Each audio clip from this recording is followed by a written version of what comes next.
Working with the divination arts allows us to upgrade our intellect, imagination, and perception.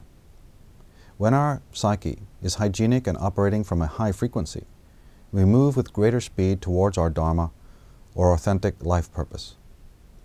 We're also protected against the many negative influences and viral messages that pour in from the world to besiege the mind and make us toxic and insane.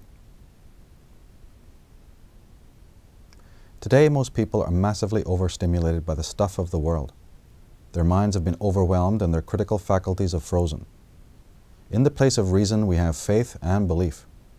But faith and belief do not contribute to the healthy progress of civilization. On the contrary, they bring about the fall of civilization. Many people think the magical arts have little to do with reason. This is not true. This notion is common only because irrational charlatans have abused the esoteric arts. The divination arts are essential for proper intellectual development. They involve number, symbolism, color, and geometry. They involve astronomy and psychology and provide us with the deepest insights into the nature of man. They should be employed in our everyday lives and are as valuable as physical maps and compasses. They are certainly as valuable as any living guide or counselor.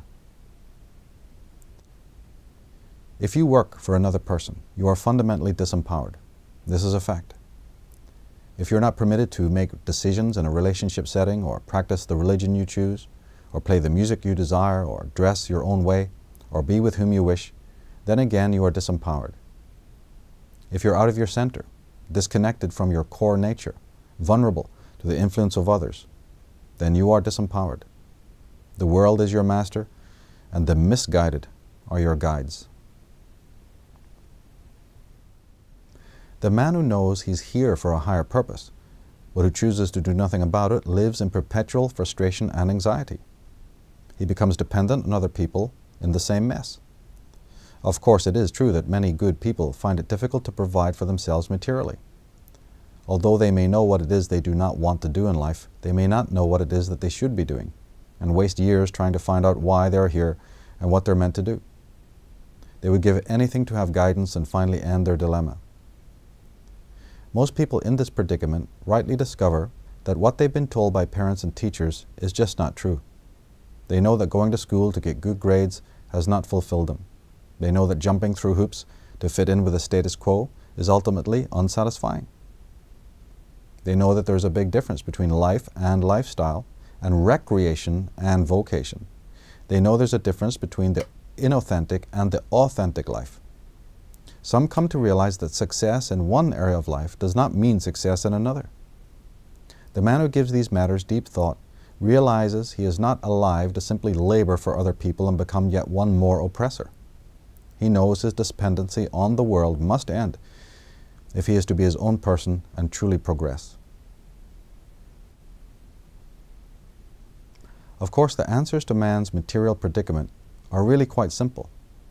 Life can be compared to a business, and in a business, one sure way of getting ahead is to hire good staff. In any successful corporation or enterprise, we're bound to hire specialists, agents, representatives, human resource managers, and financial accountants, and so on. So let us consider what would happen if we were able to hire 78 professionals to work for us every day. What would happen if we had 78 experts at our disposal?